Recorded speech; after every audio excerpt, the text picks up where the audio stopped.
Hi. All right. So first of all, if anyone here is not sure if their business needs social media, then you talk to me later, because this is not for you, this speech. Because everyone has to know that in 2017, social media is very important no matter what your business is. That's very important. And now we're just going to discuss some of the questions that might help you understand why you need it and how to use it and stuff like that. But if the question is, do I need it? Yeah, the answer is yes, you need it. Now, there's a couple of questions that you might have. I'll throw them all out there, and then we'll dissect them one by one. The first question is, who is best suited to create and manage your social media platform? Okay? When I say social media platform, I mean generally means Facebook, Instagram, and Twitter. Sometimes Pinterest and Google Plus and stuff like that, depending on your industry. But the big four are going to be Facebook, Instagram, Twitter, and LinkedIn, which even though it's not a social media platform, it's important to be on LinkedIn and to utilize your LinkedIn profile properly. The next question, obviously, is what kind of content you should be placing on your social media platforms. What is the ultimate goal of social media platforms? Easy question, not an easy answer. How do I determine the ROI? This is, you're a financial guy, everything's ROI. So how do I determine the ROI? There's got to be a way to do that on social media. Next question would be, how do I best utilize social media as a customer service platform? And that's something that people don't realize is very important. Another question we're going to discuss is who your target audience is. And a little hint, the answer is never everyone. Because if you try to be everything to everyone, you're nothing to nobody. Remember that. So you always got to figure out who your target audience is, and then you got to do the right things to target that. Next question we're going to discuss is how do I best utilize social media? Just how much time and money and energy do I need to invest into social media? And the final question we're going to discuss is what is my social media end game?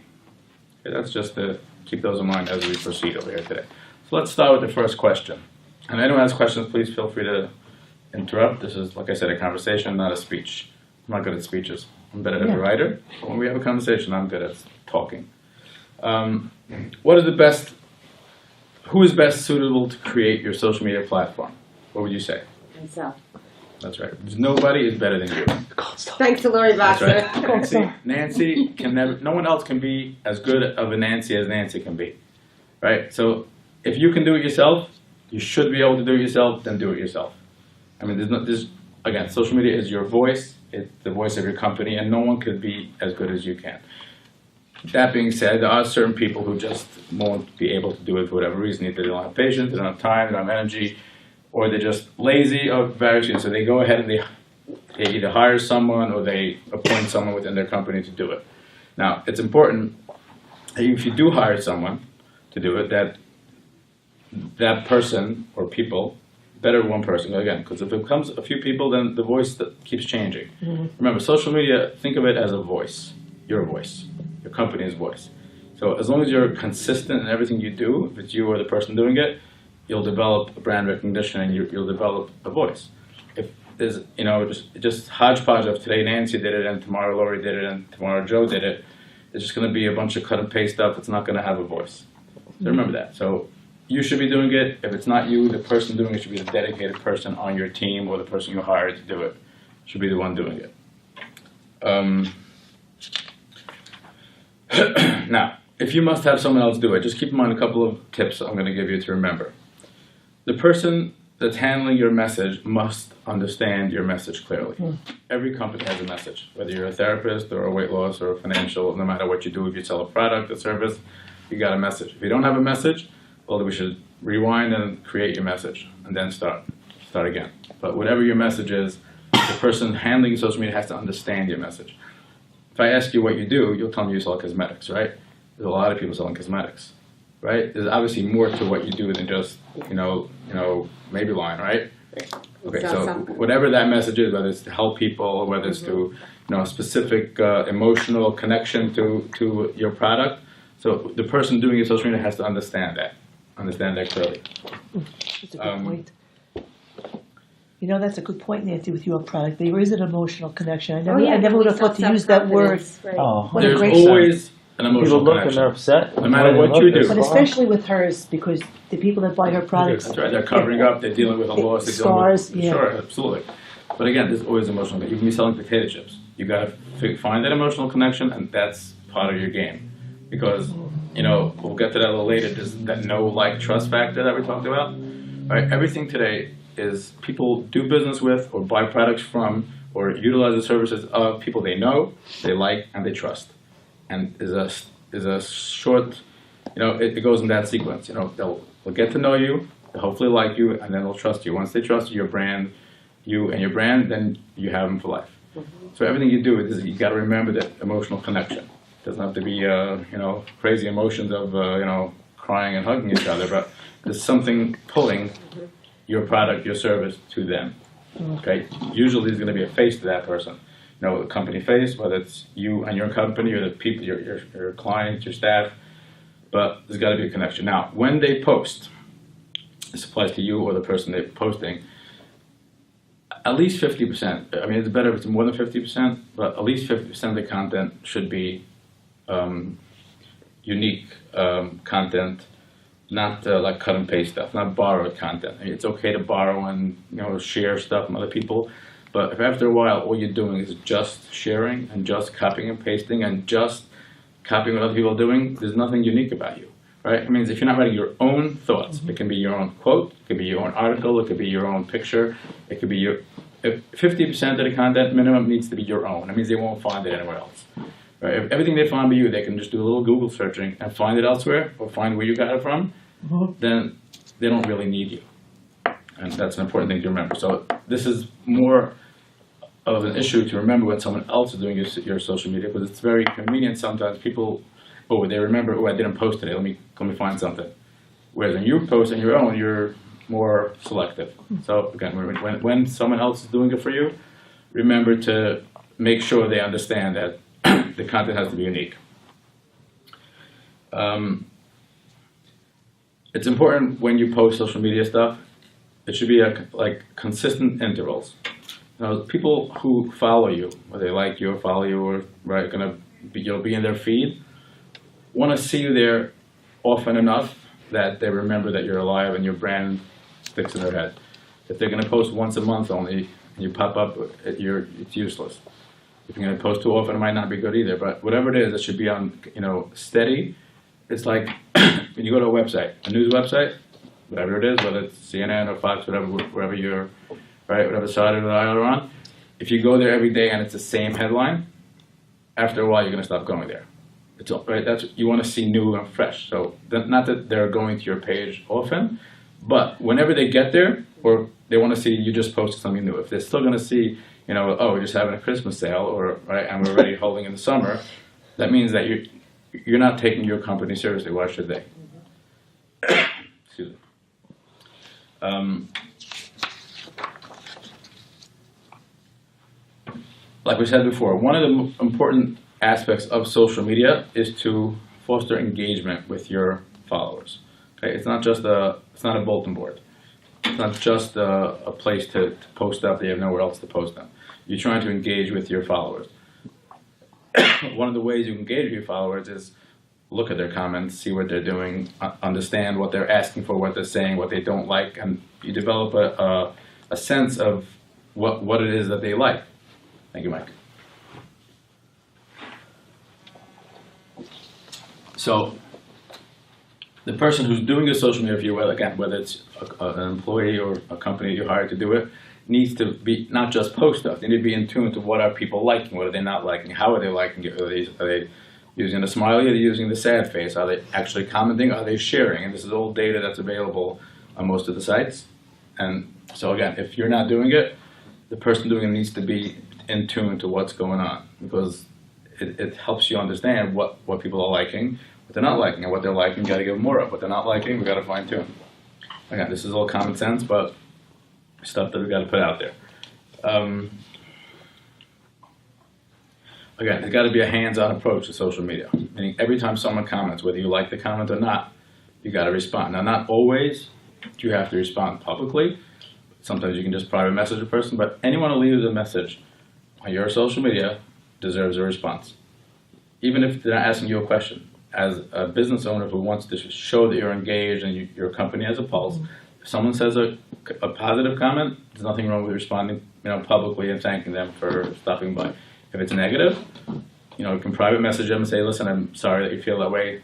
What can I do to, solve the problem or whatever? But don't ignore people. Half the time, or more than half the time, when people leave comments, all they want to do is be recognized. Once they're recognized, the grievances almost always disappear. It's not the grievance that bothers them; it's they're not being recognized. So like we said, we'll get to that more a little later about customer service. But again, it's an opportunity to engage with your clients or potential clients. You'd be surprised. Someone could be leaving a negative comment. You give them a nice response privately, they'll become a client because they just for the fact that you actually took them seriously.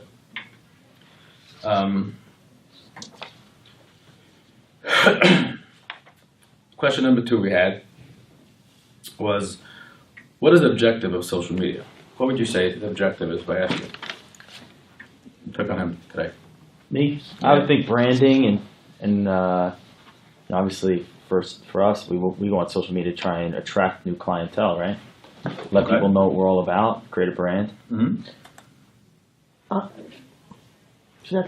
I guess every field is different, or for me, social media has less to do with my brand than it is to share the knowledge that I have in my field, to educate, motivate, and inspire people to take care of their health and their weight.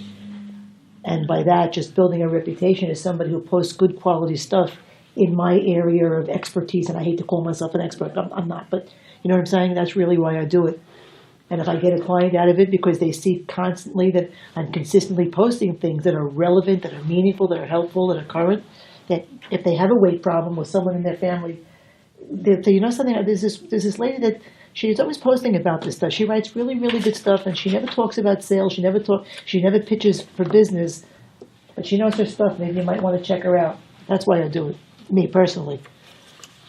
Is that part of the answer? Absolutely. Yeah. Again, there's no right or wrong answer to this thing, but it's important to understand because once you understand what social media can do, it helps you figure out what kind of post to post. Mm-hmm. Let's just some of the more the simpler answers to the question is to drive traffic to your website. Right? You have a company website.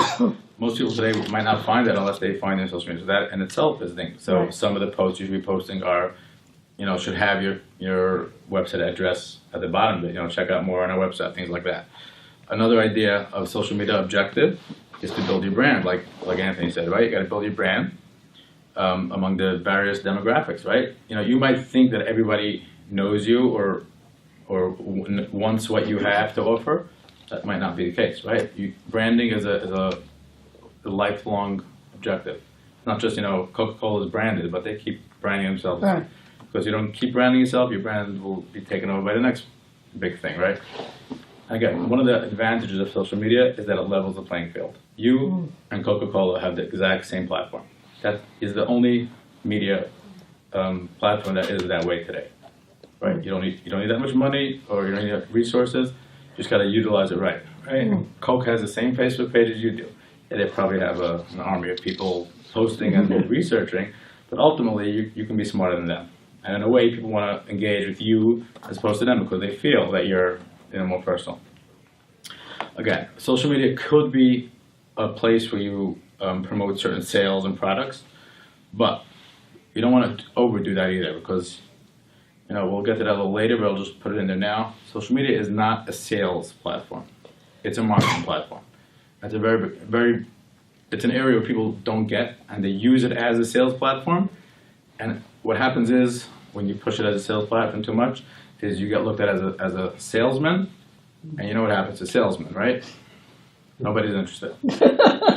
Right? I have a question. Yeah, sure. What about, I know that a lot of these platforms are starting, and Facebook does it, where you could actually do sales online. You sell product on there. So. Like I said, there's nothing wrong with doing some sales, but you don't transform your page into a sales bulletin board. Mm-hmm. Right? If every time I come to your page, all I see is that you're hounding me. Yeah. I mean, let's take a step back. Let's say you go to a networking event. There's 30 people there. The biggest mistake most of those people in the room do is being too salesy. Right? All they want is they came into the room with 30 business cards. They want to make sure to give out 30 business cards and walk away with a pile of business cards. Everyone in the room, right? and sell whatever it is they're selling. No one's interested in buying, right? I'm here to network. Again, social media, I'm not here to buy. I'm here to engage. I'm here to learn about you. Right. Yeah, occasionally you can throw in a sale. I have no problem. If you sell cosmetics, obviously you sell cosmetics. But if every post you do is less to do about why cosmetics are important than, the human interest side of it and the emotional side of it. So just buy, sale, sale, sale. I get that from the local paper, right? I don't need that from you. So again, there's nothing wrong with, an occasional sale done subtly and done tactfully. But don't turn your page into like, buy our product, buy our service, now or never, hurry up, the ending. Chill out, you know what I mean? It's okay to have that occasionally, but that should not be the overall gist of your page, is selling your product or service. But just remember that. Everything you post should be from the perspective of what do the people reading your page want to see. You want to do sales, so obviously you want to sell. But let's be honest, they don't want to buy. So just educate them. Give them free education, give them free, you want to share stuff to other people if it makes sense. If they want to read it, they'll read it, right? There's nothing wrong with free knowledge. There's nothing wrong with giving away free knowledge. People are always afraid to give away free knowledge. I know personally, every time I write articles about any topic, whatever it is, right? And I'm very liberal, I give away ideas and tips and all that stuff. So people say, so why do people need you for, right? Why would they hire you if you're giving it all away? Ultimately, the way the human psychology works is that if you give away free knowledge, when they need more, they'll come to pay for it, right? There's always more, right? In whatever field, you got to be the expert in whatever it is you do, right? So if you establish yourself as the authority expert in your field, people eat it up. And then it might be a year or 2, 3, 7. When they need more of that, they'll remember who to come back to. And again, that's one of the objectives of social media. Don't be afraid. Just give away tips, knowledge, ideas. Another objective of social media is being simply available to answer customers' questions. A website has a contact us page, but it's not immediate, right? They might wait 24 hours, 48 hours to get a response. Social media is more, even though it can you don't necessarily see it right away, people feel like, he's right there, right? And they see that you respond to them, you can have a conversation, right in the site. You can have a private message, right? So it gives people a sense of engagement with you and your product, your service. And that's some of the objectives. Obviously, once you determine your objective is more tailored to your specific industry, you got to figure out a strategy and a plan. Take a 30-day calendar, write down all the types of stuff you're going to post, and write down the dates when you're going to post them, and make sure you stick to that. I mean, every Wednesday should be Knowledge Day, and every Thursday should be a Sale Day, and every Sunday should be a Share a Clients Day or a Testimonial Day. After a while, people will start looking for your stuff. Yeah, that's a good idea. Right? When people are looking for your stuff, as opposed to just happen to pop up on their feed, then you've made it. Right? So if you get people used to, the whole Throwback Thursday thing, people look for certain stuff like that, right? Just think of it from a business perspective. What do people want to see? Again, always put yourself on the other side. What do they want to see? I have a lot of things I want to say. It doesn't matter what I want to say. What do they want to hear? Like any business thing. You got to sell what the client or the customer wants to buy, right? Question number 3, who's my target audience? And this is always a tough one because we always want to, wait a minute, everyone. But it's not everyone. It's really, really, really not everyone. You need to identify who your audience is. I mean, for example, if you sell dentures, right, or hearing aids, and you're going to target the 18 to 36 crowd, it's not going to work. I mean, there are, I'm sure, 1 or 2 out there that might wear dentures for whatever reason, but that's not your crowd, right? So you got to figure out, and that was a simple example. But again, who is you sell financial services, right? What? You sell financial services? That joke. Just kidding. Yeah, I got That it. joke, hearing it, yeah. Financial services. So your target are people who have the money to start investing, right? The college kids are not your target now, right? That's right. Their parents are. So again, Facebook, whether the types of posts and the ads, if you use Facebook ads, which I'm not going to talk about today, but is a good idea to use, and you can target that, geographically, etc. Got to know your audience. Figure out who your audience is and target them. Again, what do they want to hear? Let's say you're probably, I would guess, like the 25 to 55-year-old is a good demographic for you, or older. Well, yeah, but I 25 and up. also have many overweight kids referred by pediatricians. Okay, But so yes, again, but again, Yeah. even if you're doing the kids, Yeah. most likely, I don't know that the kids are going to be reading your, Oh, no, your it's Facebook page. no. Even though kids are everywhere today, but I don't think Facebook is where they are right now. No. They're more college and up. But again, know your demographic, understand what they like, and not every post that you post has to be, specific to your business. I mean, it should be loosely related on some level, but sometimes it could even just be, what happened today in history. It's interesting, right? I mean, it shouldn't be totally about, pseudo-economics, but I'm saying, but it should be something that the crowd that you talk to are interested in. They're not only, narrowly interested in losing weight, right? They're human beings out there, and you know them, and from your interaction with them, there are other things in the world that might interest them. So it's okay sometimes that it comes from you, that knowledge. Your page should become a place that they feel comfortable in. That's the ultimate bottom line. I'll just give you a couple of questions to ask yourself. Again, I'm not going to go into the answers, but this is just ask yourself these questions, and it might help you figure out what kind of content is right for your audience. What problem is your business solving? Right, that's a very simple question, but doesn't have a simple answer. Every one of you should say, what problem am I solving? And once you figure that out, post stuff that lends to solving that problem. Now, don't always say, well, I can solve your problem, come to me and make an appointment. No, just but think of what kind of problems your business is solving, and then posts that address those areas will be interesting to the people that are reading your page. Consider your competition. Right? Everyone has competition on some level. What problems are they not solving, right? Or how are you different from your competition? Why are certain clients going there and not to you? Again, not always will you have definitive answers to all these questions, but these are good ways to just get the mind rolling. Why is it that he's full and I'm struggling? Take a look. Check out his Facebook page. Check out his other page. Check out his website. What does he offer? What is he not offering? What kind of niche could you fill that he's not filling? Again, these are all just things that jog the brain of types of content that might be helpful for you to be posting. Even though we're talking about social media, I mean, some of the stuff might be beneficial for your websites, for your brochures, and other stuff as well. I'm just saying, but it's always good to think outside the box. What are the characteristics of your potential customers? That's a question you should be asking yourself. Again, the answer is never everybody. Try to think. So can you repeat that question? What are the characteristics of your potential customers? It could be someone who has a scar from an accident. It could be someone that, whatever works for your business. But again, and whatever the answer you come up with, so what can I post that will be interesting to someone in that space? Another question you can ask yourself is, what is their lifestyle? Right? Every segment of clients has a lifestyle, right? If she's selling certain types of makeup, she might be servicing certain women on certain, rung on the ladder or whatever. You're a financial guy, right? The lifestyle is not going to be the same as people living on.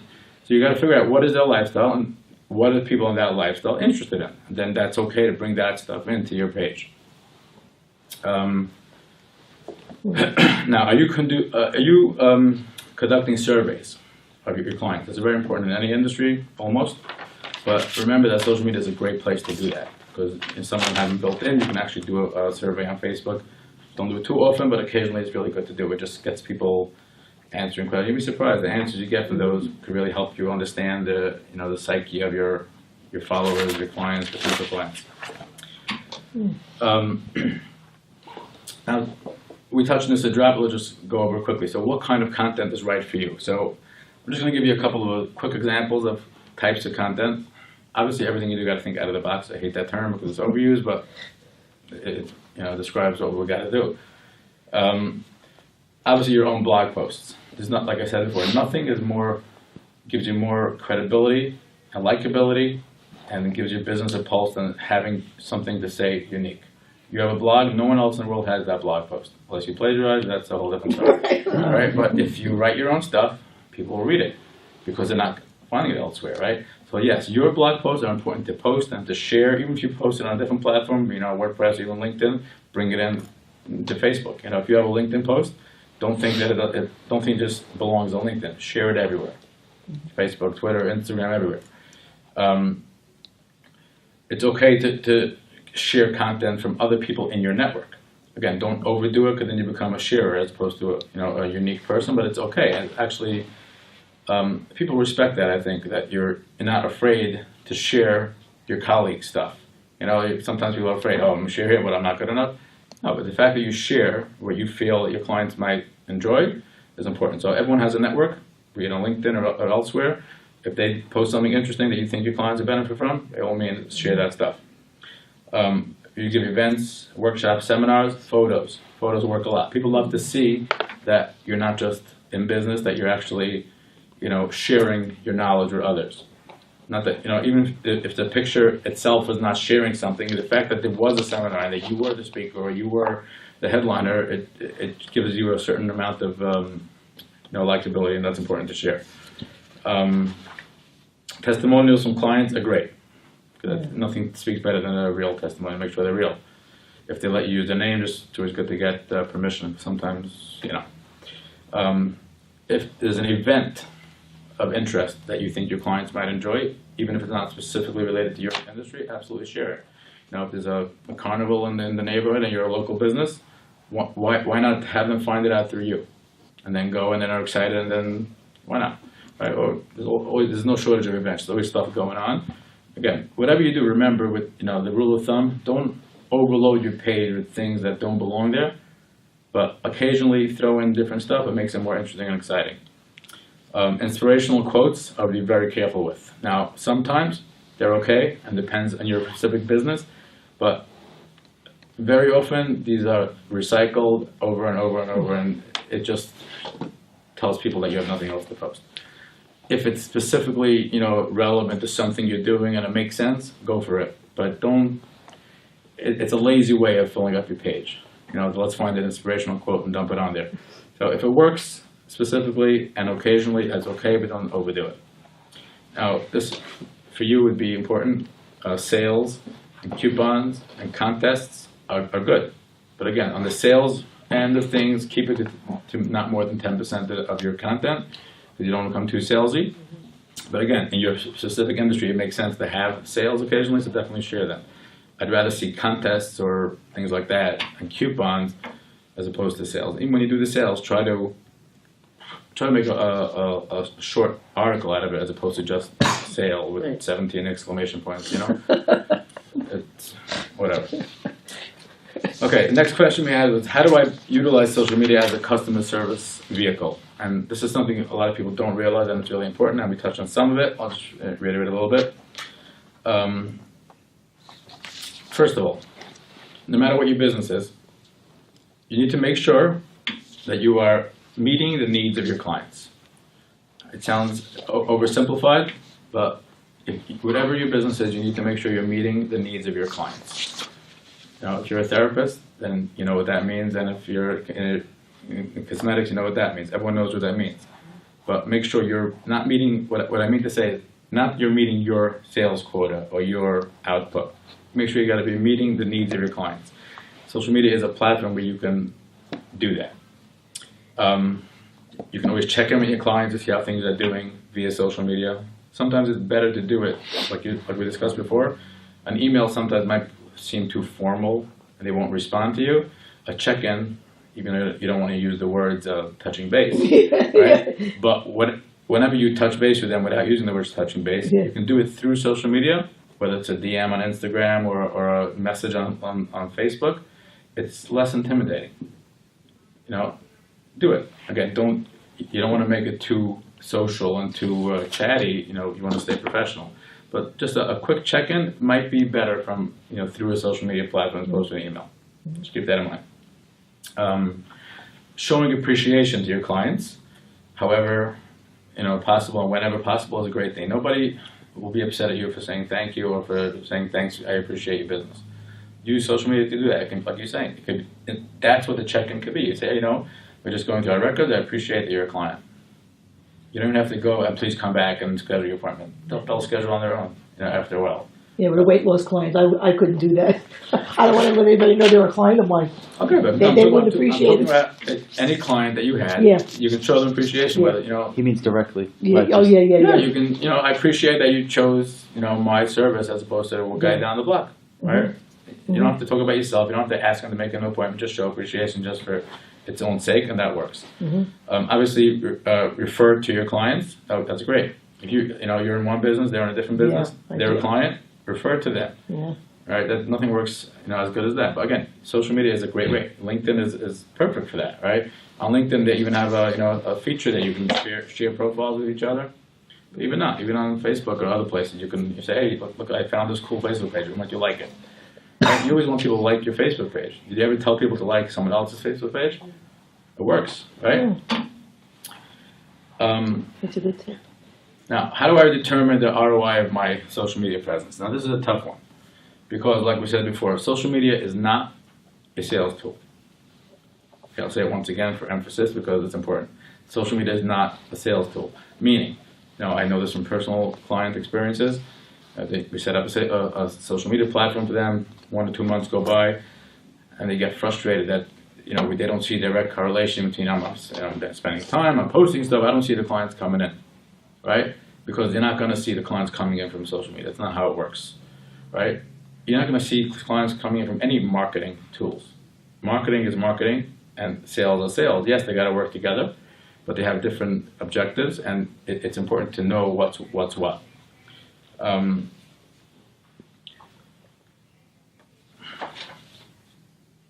Let me give you a couple of examples just to clarify what I mean. The difference between sales and marketing. Now, sales is what closes the deal. Sales is what brings the money. Sales focuses on individuals. Okay? Marketing does not focus on individuals. It focuses on generating interest of your brand.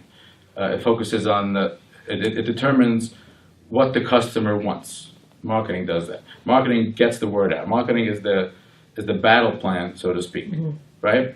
It builds the know, like, trust, like we spoke before. That's all marketing stuff. Sales then builds on marketing and then generates sales, right? If you have a room of 50 people, and I'm getting up at doing a sales pitch, it will be semi-productive. Whereas if I take one guy to the side and after he knows about my stuff, say, listen, now let's crunch the deal, right? How does it work, Anthony? One-on-one better sales than a group? Why do you think that is? It just is. I mean, they get the attention. They get to it's more specific to them. Mm-hmm. Personalized. It's personalized. That's what I'm trying to Exactly. In a nutshell, because the only way sales work is when it's about me. I'm the client. I'm the consumer. If it's about me, then I'm interested in spending money. I'm interested in buying. I'm interested in being sold to, right? When it's a group here, it's not about me. Now it's about the thing, the product, the service, the sale. Not so interested in, right? But they have to know that information. So that's where marketing is the rah-rah, and sales is the ka-ching. The ka-ching. There you go. Transaction. So, that being said, social media is a marketing tool. No marketing tool is going to give you an ROI because ROI is a result of sales.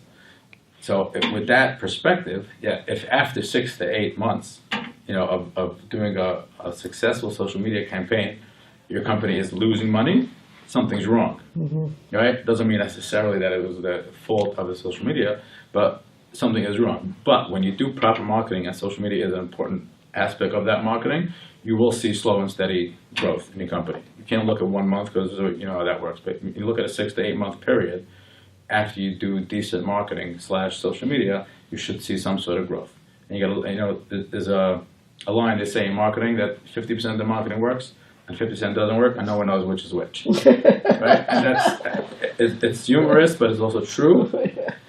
Because marketing has no way of giving you a ROI to each specific piece. A marketing plan, right, has to match an ROI of sales. And if that's not working, then you got to look at it more, with a fine tooth and figure out what's not working. The bottom line, I think that's all. Any questions? Do you have any questions? I don't. I do. That was You do, great. okay, go ahead. Okay, so, because for me, I'm all over, because my customer, think of an HSN QVC customer, women who are getting older have certain imperfections. So my daughter, who's in her almost 21, said, Mom, I want to take over your Instagram account because that's a totally different customer, and she just feels like there's no, like what I'm doing on Facebook now is not quite what we should be doing to get like this younger customer engaged on Instagram. Okay, so generally, everything you post on one platform can be posted on other platforms with a caveat of it has to be done right. Meaning, you can't just take the same text and copy and paste into all platforms. It doesn't work that way. Each one has its own quirks, its own things that work, hashtags and different things like that. But usually you can modify every post to work for the other platform. If, like in your case, sometimes it happens that you have a certain audience that's enjoying your Instagram stuff and it's not the same audience on Facebook, you would have to totally develop a different strategy, which might be your case. I don't know the specifics of your business, but if the Instagram crowd that you're generating that is following you and liking your stuff is a certain demographic and the Facebook's a different one, absolutely, you're going to need two separate plans. It's not usually the case, but yeah, it's not set in stone that it works. Most you guys businesses, it should be pretty much the same. It is. But again, don't copy and paste. And don't use Hootsuite. Don't use stuff that posts for you because they don't do it right, and it just people can tell. People are not as stupid as they look. Your clients will know if you're not invested. You're not investing time in making your social media work. They're not going to invest the time to be a follower and be engaged in it. They know. They just know. I do use Hootsuite. I use the dashboard. I post a lot. I post at least 15 times a day on my Twitter account. But I'm actively engaged. Okay, like actively engaged, and I make sure that not during the day because I never really have time with clients, but I'm actively engaged during the week. I go back to what I posted. Mm-hmm. I do respond to every comment that would come in. I share everybody's work as often as I can. Mm-hmm. And just to your point earlier, I made a note here. So while I may post, say I post 15 times a day, let's just say on Twitter, mm-hmm. I make sure that maybe 7 or 8 of those are mine.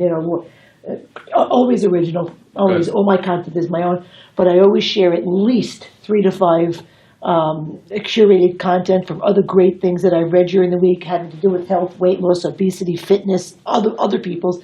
I always hat tip them. Always. Good. And then I post at least 5 other posts just on business. Listen, because even though I'm in weight loss, I'm a businesswoman. Exactly. So I do post about marketing, finance, social media, and the work of others. And I hat tip them as well. Sure. So I do use Hootsuite, but I don't just throw it up there and I never go back to it. If you're on top of it. I definitely am. From my experience, I found that people use Hootsuite. It doesn't post right. It doesn't post with the right picture. It just doesn't work always. It takes, for example, take a post I put on Facebook and I will automatically put it on Twitter. Very often without the right hashtag. Very often without the right photo. Well, again, you have that link preview. Again, if you're on top of it and using it right, that's right. I think but don't just assume that automatically generate posts will do it for you. I noticed in the topic of today's speech was DIY, which is do it yourself. Michael Camino left out the D, which is okay. No, that was me. That was my fault. Which is okay, but don't leave out. I'm saying that's the important part. You got to do it. Yeah. Right? Yeah. You got to be involved. I mean, if you do it for enough time, you can figure out a way to spend less than 20 minutes a day on it. You don't need to spend your whole day. In the beginning, it will be tough, but once you get the hang of certain things, and especially if you prepare in advance a month's worth of what has to be done each day, which is a very good idea, 20 minutes a day you should be able to do everything you need to do. Yeah, I agree. Listen, you're preaching to the choir. I preach to them all the time. But even if you're very busy, and even if you have to hire somebody, and maybe that your new assistant can start with that. But then even so, then at some point, you being the owner, the voice, the brand of your practice, you've got to make a schedule that once a day for 15 minutes after supper with a cup of coffee, you're going to go to your social networks, and you're going to see if anybody made a comment. Because your secretary really can't respond to people in your voice. You can't. Maybe she'll give them wrong information about your service that you're offering. It's very dangerous. Right. I'm just saying, years ago when I first started this, and I'm not a rich person, but I understood the importance of social media, 7, 8 years ago. And I was paying someone almost $800 a month to do this for me. And then I started to learn more and more, and I said to myself, wait a minute, I'm feeding her all the stuff that I wanted to put on. She's great at social media. She doesn't know my business. Exactly. How could she possibly talk for me? And then that's when I started getting more and more involved. And that is, we didn't touch on LinkedIn at all, because that's a whole different thing, but that's extremely important on LinkedIn. Yeah. Even if someone else is running your LinkedIn account, you got to be very careful that they shouldn't respond to you. because that's you. Right. You know, LinkedIn is as your face on it. It's, you know, today you're a financial advisor, and in 2 years from now you can be a lawyer. Or whatever, Highly unlikely, but it could happen. It could happen. My point is that doesn't mean that everything you built on LinkedIn disappears, because it's not about your business. It's about you on LinkedIn. That's why it's important to have an accurate profile photo. It's important to have an accurate summary of who you are, because ultimately, regardless of what you do for a living, LinkedIn is you in today's world. And that no matter where your life takes you, it's going to continue to be you. That's why, when people, send you a message, respond as you, first person. Like I said, it's a networking event. And no matter what you might be doing, you're getting to know people, you're building relationships. It's not about liking and sharing and emojis. It's about building business relationships. That's what it's all about. And this is really Great, thank you. Yeah, this is a very good presentation today. It really was very good.